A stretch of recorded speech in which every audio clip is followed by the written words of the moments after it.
How to fix Snapchat error code. Hello guys, first thing, open the settings on your phone, scroll until you find the apps manager, click on the apps. Now on this page you will find all the apps that you have on your phone. So what you have to do is scroll until you find Snapchat, click on it, click on force stop, and then go to the data usage. Make sure to disable the background data and the roaming data and enable the Wi-Fi and the mobile data.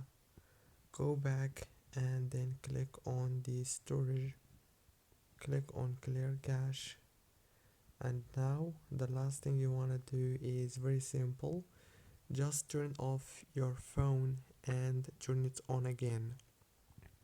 That's it guys, don't forget to like, subscribe.